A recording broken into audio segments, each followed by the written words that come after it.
This. Next up, we have Magical Sanctum OST Volume 2 version, unofficial 2024 update from the My Singing Monsters soundtrack.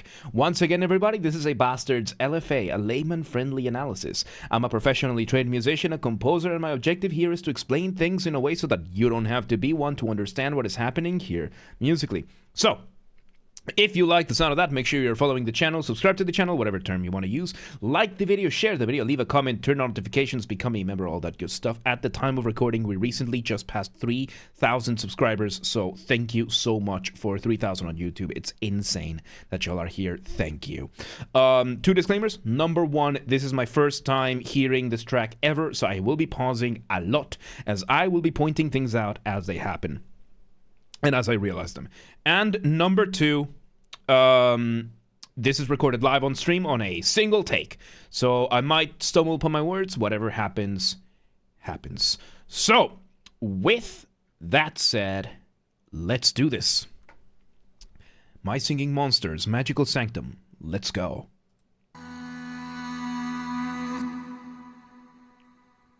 Was that a morning choir? That kind of sounded like a morning choir. So, let me just, it's because the morning choir is one of the coolest instruments ever, and not just because I play it. The morning choir is the Mongolian horse-headed fiddle, and it is usually, well, products, and it's usually, yeah, this two-stringed instrument. It is usually what follows with traditional Mongolian throat singing, and it's usually what holds what is called a drone. Usually this one will have lower notes, usually a chord, that are just held as a single note. It's a lot of fun. It's a really, really cool instrument. It's what it sounded like. I might be wrong. You said he's humming? Okay. So it just sounded like a morning chord. Let's see where it goes.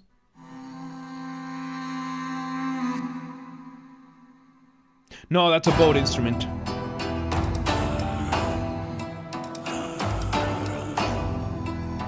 Okay, so we start with some percussion, some plucked instruments. Sounds kind of like maybe a mandolin. Maybe not. A mandolin's a lot higher than that. Some plucked instruments giving us this really, really cool beat in what seems to be an odd time signature. Let me hear a little bit.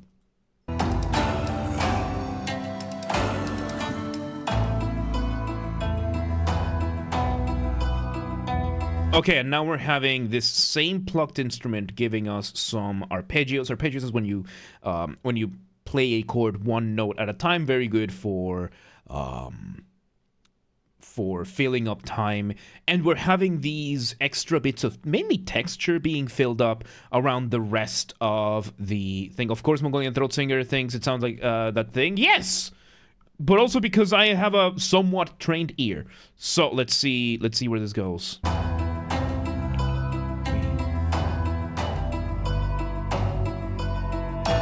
Really cool.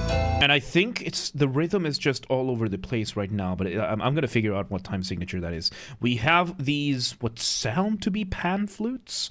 Could be a different type. I think it's a little too high to be a pan flute. Let me just hear where it goes.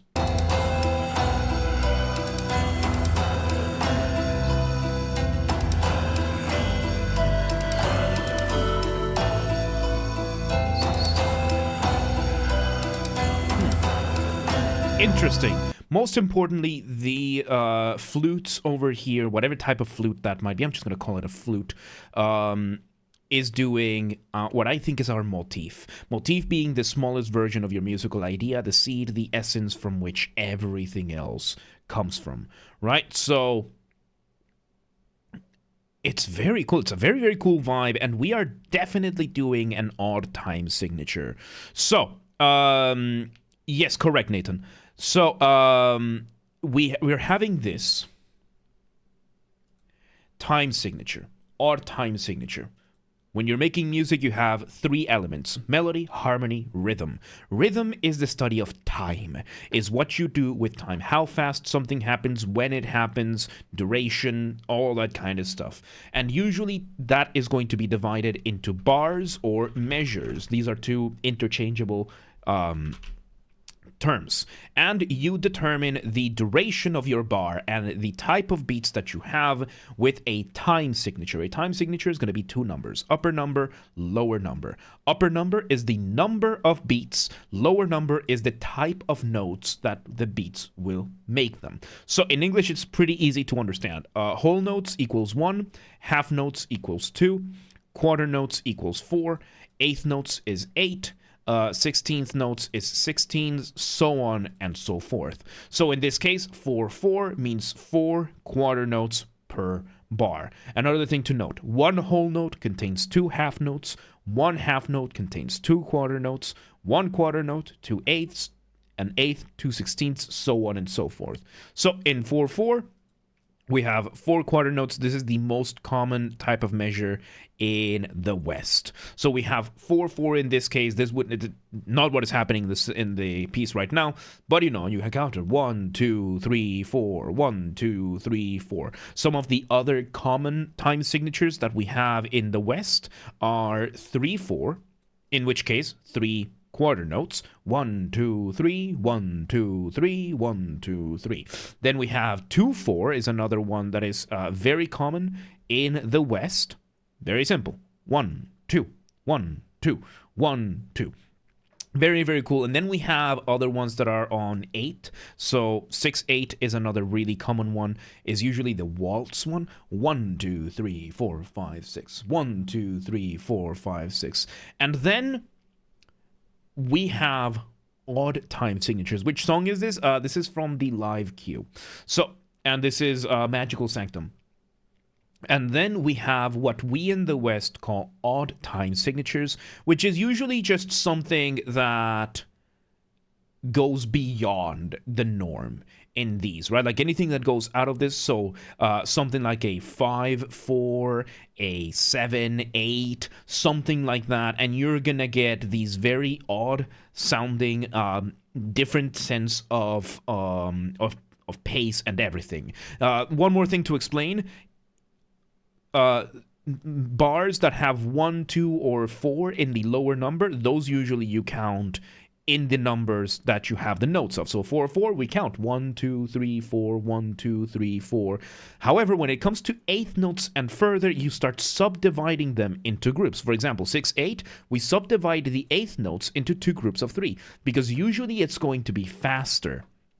It's usually going to be faster. So it's one thing to count 1, 2, 3, 4, 5, 6, as to just group them together. 1, 2, 3, 4, 5, 6. 1, 2, 3, 4, 5, 6. So usually when you go eighths and smaller, you start subdividing them in other groups. So for example, a 5/4, you're going to count 1 through 5. 1, 2, 3, 4, 5. 1, 2, 3, 4, 5. And the first note of the measure is called a downbeat.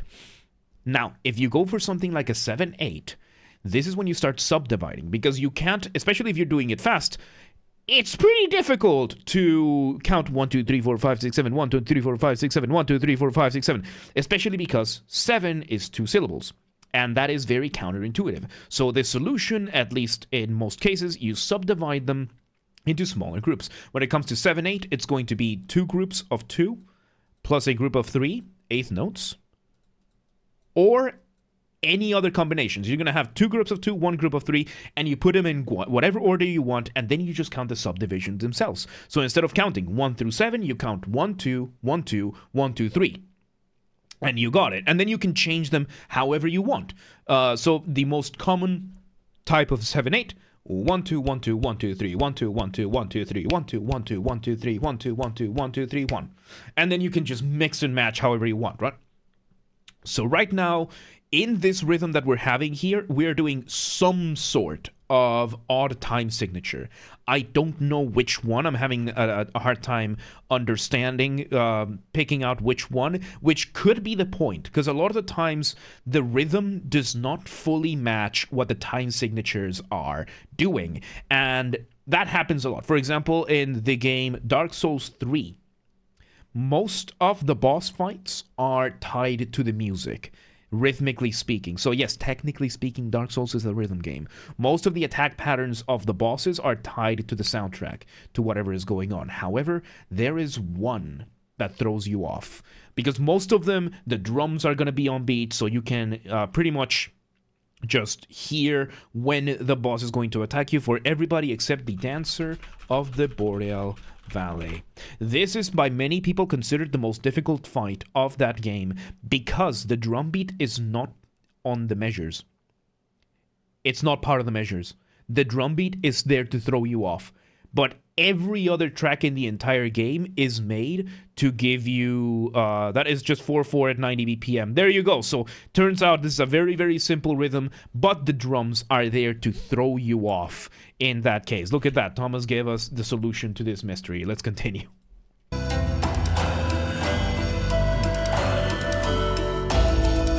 Ah, really cool.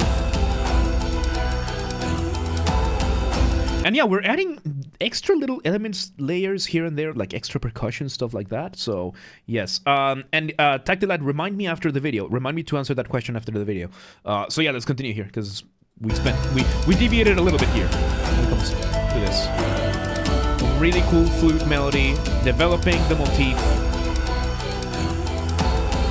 And I like that we are also having the... I like this a lot about the My Singing Monsters soundtrack, because this is not the first time we do this, but they use a lot of human sounds, but it's not full-on onomatopoeia, because onomatopoeia is onomatopoeia is when a human being imitates a sound.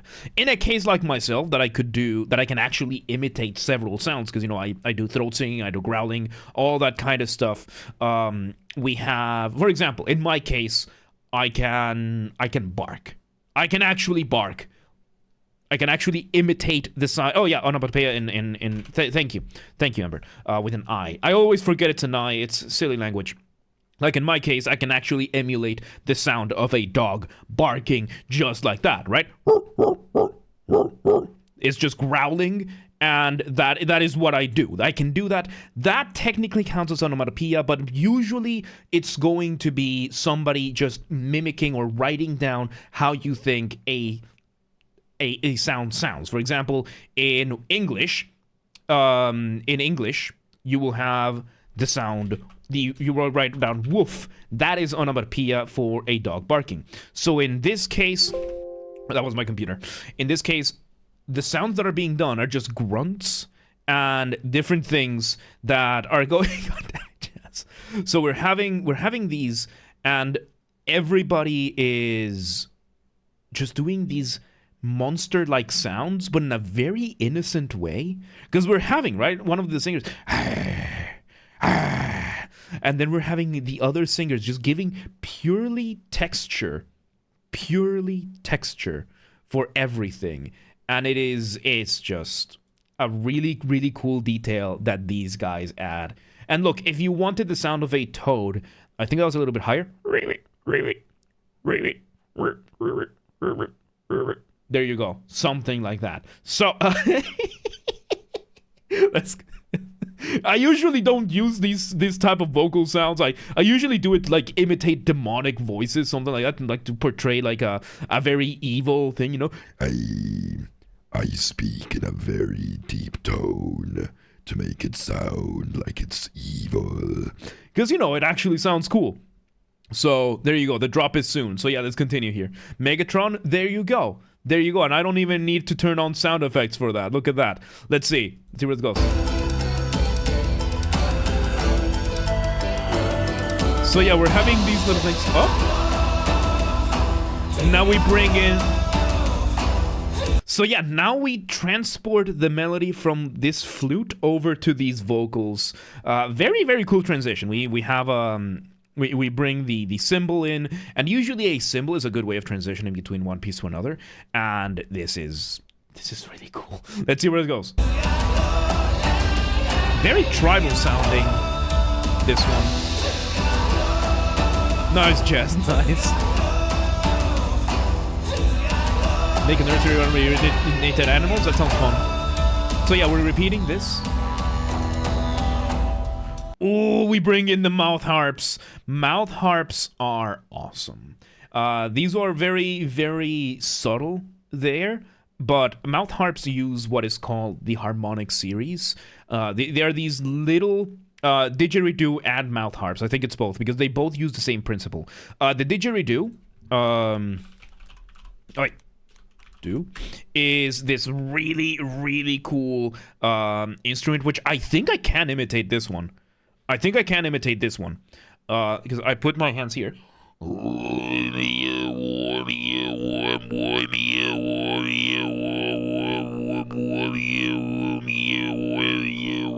So that kind of sound is that you get from a didgeridoo, and then you have a guy humming, and then you have a mouth harp. Not a D-mouth harp, a mouth harp, which is a smaller version. It's this little instrument that you just flick over, and then you use the harmonic series to be able to play these. And I think it's a combination of the guy humming, didgeridoo, and mouth harp without the initial hit to it, because the overtones being played on there were a little too high to be just from a didgeridoo. So, what's the harmonic series? The harmonic series or overtones is a physical phenomenon that happens when you cut or bend sound. Every sound that exists in a sound wave, and a sound wave you can picture as a line. Let me just make a straight line for once. So you have a line, so to speak. You will have the bottom of this line, the fundamental note that you're going to have. Let's say you have C. If you then take this line and you cut it in half, whatever frequency you have this in, you can cut it in half. And if you cut it in half, you're going to get a different note, an octave. If you cut that in half, you're going to get another octave. And you cut that in half, you get a fifth. And if you cut that in half, you get a third. And it's so on and so forth. This is how trumpets, trombones, tubas, French horns work. This is how overtone singing works. Because then you get something. Does that have to do anything with harmonics? To an extent. So this is how these instruments work. And basically, if you do it in vocals singing, you can actually hear it. This is how you sing two notes at the same time. You bring in the fundamental and say, ooh, that's my fundamental, and I'm going to start using my mouth to fold those audio waves to make those overtones happen. So we go,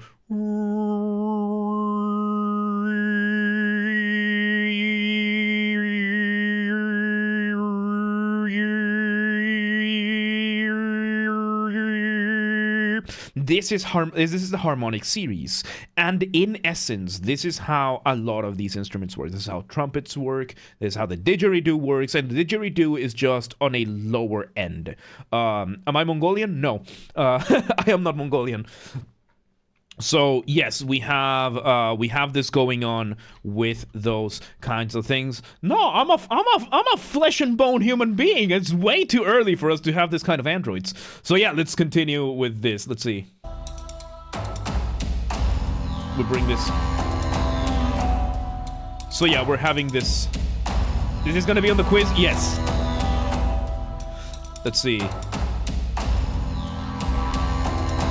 So yeah, we're having a combination, and I still think that we are using a combination of the didgeridoo with a mouth harp without the initial hit of it. We are cutting the hit from it because it's a very, very similar, but it could just be the didgeridoo. But yeah, now we've gone to a completely separate vibe. The drums are more or less the same, but now we're doing this version of this with the melody now transported to another instrument. Let's see where it goes.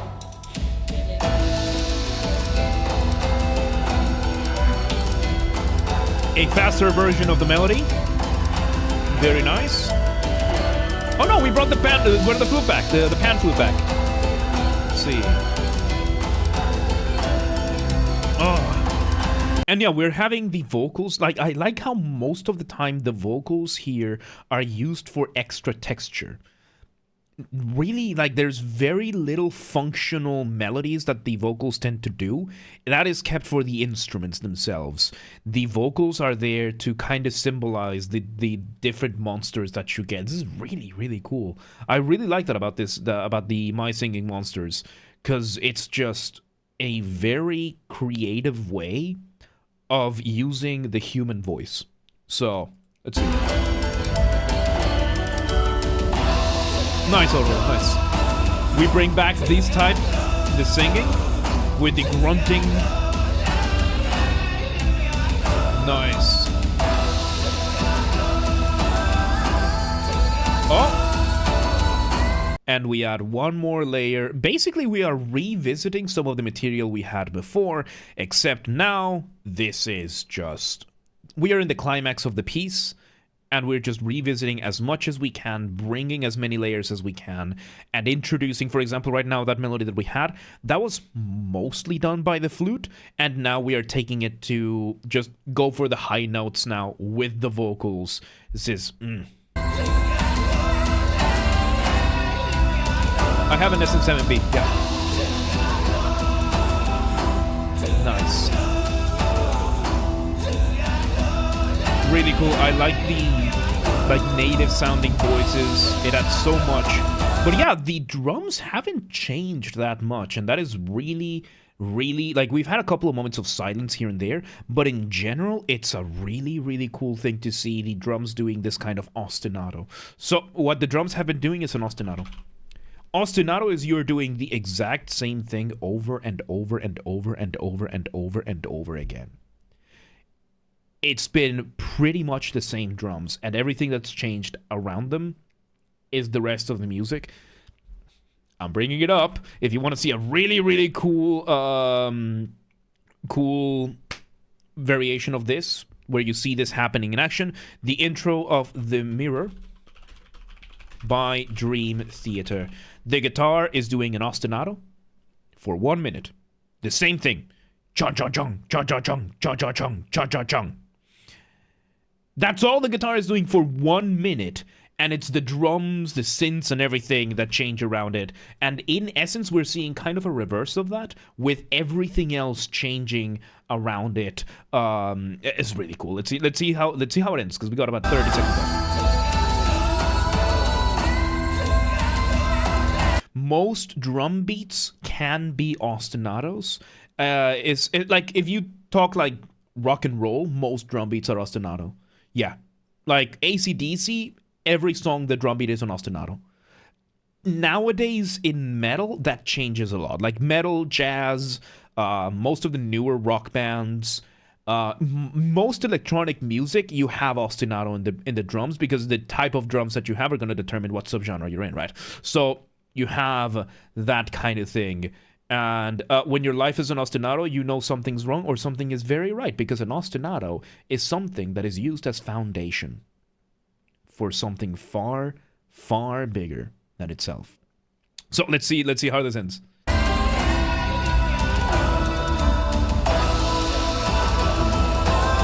Yep, we're continuing. We're revisiting this, but we're adding a couple more layers now. We bring in that harp. We're bringing in a harp, it sounds, as well. Adding those arpeggios in the back. And we bring in all the way up. We bring a toy box with that plugged instrument, and we fade away. Okay, this technically doesn't fully count as a fade out. It is disappointing to hear, because it had a really cool ending. I don't know why they had to add that music box at the end if it was going to just fade away. But now this is the difference between a fade out and a fade away, because a fade out would have been if they faded it out during the main thing. This right now was like, okay, it ended. The track ended. The piece ended. And we are left with this like minor, really diminutive, like minuscule, just ostinato. And that fades out. So it's a very, very big difference in that sense. Aiden, thank you for the follow. Welcome to the mosh pit. So yeah, there you go. That was good. That was good. The fade away, considerably better than a fade out, so I'll let that slide. So there you go. That was Magical Sanctum OST Volume 2 version, unofficial 2024 update from the My Singing Monsters soundtrack. Once again, everybody, this has been a Basterd's LFA, a layman-friendly analysis. I'm a professionally trained musician, a composer, and my objective here has been to explain things in a way so that you don't have to be one to understand what has happened here musically.